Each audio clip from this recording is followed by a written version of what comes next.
Mining in Ghana is a pretty important industry. It accounts for about 6% of the GDP, and we have the second largest gold mining reserves in Africa. I say we because obviously Africa. Ghana produces about 66,000 kilograms of gold on about 12% of its land. So I'm sure you know that the environmental impacts of mining range from water pollution to irreversible agricultural land damage. And unfortunately, Ghana also experiences one of the highest rates of deforestation in all of Africa, at 2% per year, which is about 65,000 hectares. Satellite images show that gold mining concession areas in Ghana between 1986 and 2002 have caused about 58% deforestation and 58% in deforestation, about 45% loss in farmland. And that doesn't even include the urban growth that occurs because of mining. So obviously there's a lot of impact on the land that's created by mining activity. Beyond the environmental impacts, there are social impacts such as resettlement, increased inequality, and economic impacts because the jobs that you would think come from mining aren't as widespread as you would think. So over the years, companies have engaged in programs to address some of the environmental impacts. One such of these programs is a pilot study conducted by Newmont Gold Limited in Ghana with the Business and Biodiversity Offset Program, commonly referred to as BMOP, and they commit to addressing some of their biodiversity impacts. So, why biodiversity and what is biodiversity? Biodiversity consists of a full range of natural variety and variability within and among living organisms and the ecological and environmental complexes in which they occur. This is the FAO definition. Biodiversity is important for the provision of food, materials used for building houses, soil formation, climate control, and in certain occasions, spiritual, aesthetic, and clearly educational purposes. This is a definition of offsets, and I won't read it, but two of the important things that you need to consider here are that offsets address residual adverse impacts, and that they're engaged in after appropriate measures have been taken. They are a last resort to achieving the goal of no net loss. And no net loss simply means completely negating the residual impacts caused after you've implemented some sort of mitigation measure. How do they do this? Some companies use counterfactuals. In this case, they use benchmarking. So what happens is benchmarking provides a reference point to measure the losses of biodiversity against the gains after the process is complete. You pick a land that's in good condition, and then you set your values that you hope to achieve based on a really high biodiversity area. In this case, it was the Mamang River Forest, which will also partially be the offset area that Newmont will use. Afterwards, the benchmark is scored and weighed so that it is considered in the larger ecosystem, and this is how you measure the gains and losses. So for what I did, this is my hypothesis, that despite the inevitable impact that companies can have, there are programs that can be engaged in and improved upon that will help reduce some of the degradation caused by mining activities. Unfortunately, I was not able to be a part of the initial process that started in 2008. However, I was given access to the environmental impact assessment done by Newmont and various other organizations such as Conservation International and the Forest Commission of Ghana. And I was given access to this information and able to conduct a couple of interviews with some of the professional experts. And I compared this qualitatively to the guidelines set by the BIOP, to see if there were any holes that might need to be filled in Newmont's plan. And sorry, I should have mentioned this earlier, but this project has not been implemented. My relationship with Newmont at this point is to make suggestions on their existing plan so that even before implementation, they're able to address some of the issues that might come up and to prepare to literature to do this. So fortunately, this gives us, an opportunity for growth before the implementation process. So, as I mentioned before, you have to engage in mitigation aspects before the offset. And the offset plan has not been, it hasn't been described in complete detail as of this point, but the 4 measures that Newmont hopes to engage in are to limit the impact and the degree of action, to repair, rehabilitate, and restore the impacted environment, to preserve and maintain operations throughout the mine's lifetime, and to provide substitute resources where possible. And some of the activities that they'll be engaging in are propagating relevant tree species, and that alone will address the loss of timber, the plants and commons conservation. One of the biggest issues here is medicinal using the plants that are for medicinal use, and propagating the relevant tree species will address these issues. One of the other offset activities that will happen is conversion of farmland. So in the forest, the reserve that they're going to be doing the offset in, they're going to have to, obviously it's reserved, but unfortunately it's been encroached upon with farmland activities, and one of the offset activities that they're going to have to engage in is conversion of some of this farmland. We have to explain some of the other mitigation processes during the question and answer time. So I made a few recommendations, which I guess don't fit on the PowerPoint, but I'll just cover a few of them. The 3 that I found to be most important were stakeholder engagement, monitoring evaluation, and the advisory board. So throughout the interviews and just looking at the process, stakeholder engagement was involved a lot in the environmental impact assessment process.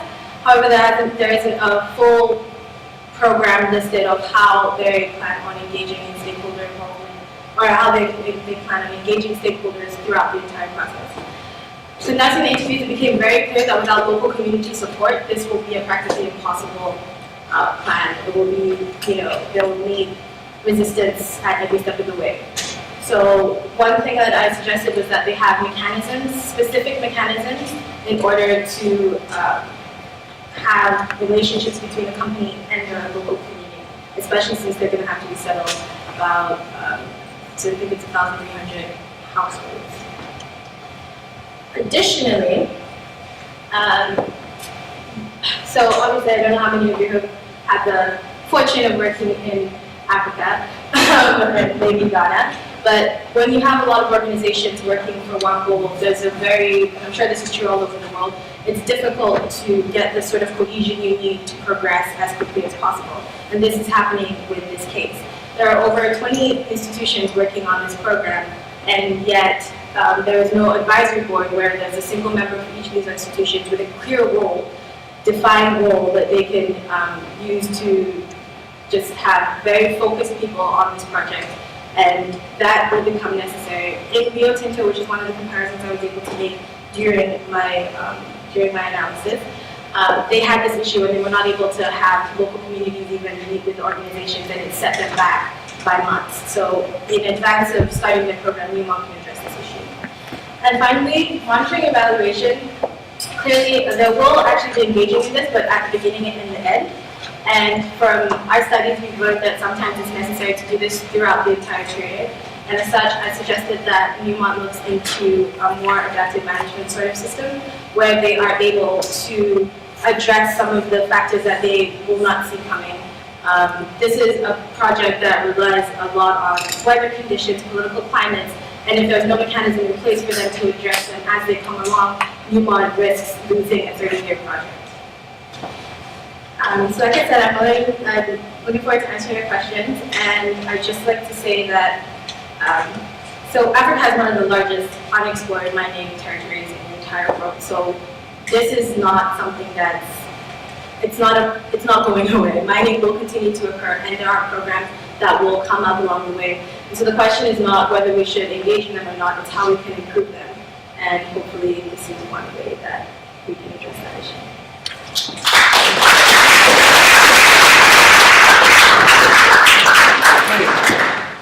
Questions?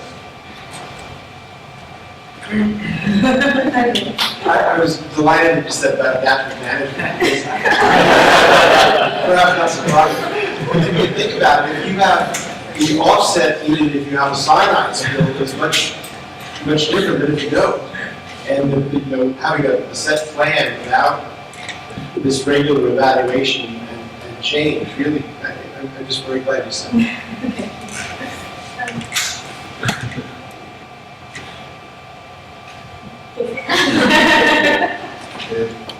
Now, do you know about people who mine and gold for a long time in Ghana?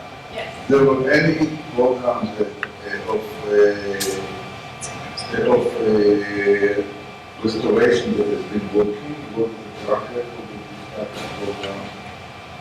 So I know some companies engage in human-free ecosystem services where they also look to do more reserves. One of the other options that I found was to invest in a fund for restoration, which basically hands over the responsibility to somebody else. So there's like a global fund for restoration, and I can't remember exactly what it's called, but some of the companies do that, and then a lot of them. Newmont is the only one that has like a nursery or nurseries where they propagate tree species and then they engage in restoration. Did anyone compare what you've done? Sorry, can you repeat that? Did anyone make a comparison on what type of scheme worked and how well they perform? Probably, but I'm not sure, but I would say that it really depends on where you are in the country. For example, this is happening in an area that is mostly agricultural land and forest, so I think that would have like a different, it would be difficult to compare that to something that's happening in a more forestry area. So is there anything you expect from a mine to engage in biodiversity conservation? Or you would want them to reduce pollution, emissions, spillovers of mercury in the water, or whatever? It seems to me that there are other issues that you would expect the mines to be into, biodiversity. Yeah, so this is the thing. I think that, of course, there are a lot of issues with mining, as I mentioned earlier. Why I address this is because Newmont specifically put this in their request to the government in order to get access to the site that they want to do the mining. So this is going to happen regardless. And it's not required by law, obviously, maybe because it's not one of the more important issues. However, it is going to happen. So I address this because I felt like if it was going to happen, then what ways can it happen in the most efficient way?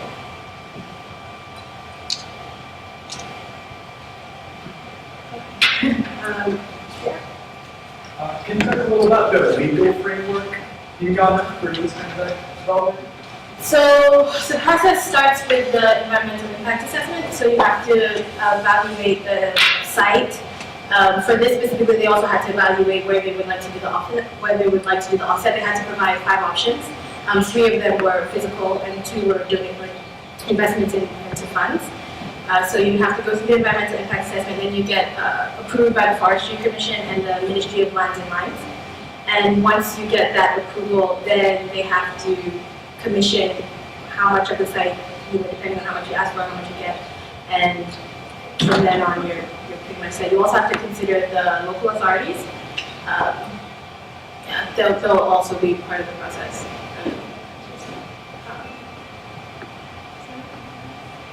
Oh, no. I think the point that I would David raises an interesting one, because Ghana has very good examples of what they don't want to happen with gold mining, Ashanti, what they did. So I think that this is, they know how to control cyanide, they know not to use mercury.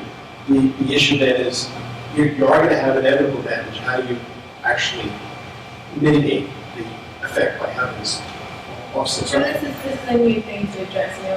Like you said, we've addressed some of the other stuff. This is one additional thing that would help in our portfolio.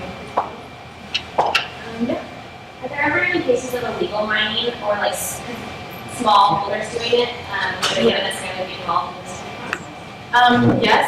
The thing about illegal, so I could tell you a lot about illegal mining. I'll say 2 things. One, there's for example, last year, we had an influx of people coming into one of the mines and creating all this mess. I don't want to say specifically where they're from, but they had to basically ship a lot of people who work in it who would just come basically on the shoulders of the main companies and then down all this illegal mining. The government actually does take a lot of steps to address that. You can have small-scale mining, but then there's illegal mining. And the problem with that is even the small-scale mines aren't as resource equipped to, engage in some of these programs, which is why I guess we go to the bigger ones to do that. But yeah, there is a lot of illegal mining, but the government does. It's like I said, the local communities have a lot of say-so, and they absolutely cannot stand it, because they do know the effects that it's having on them. So they're one of the biggest people that push the government to do that. And like Vin said, recognition and things like, so. Okay, thank you very much.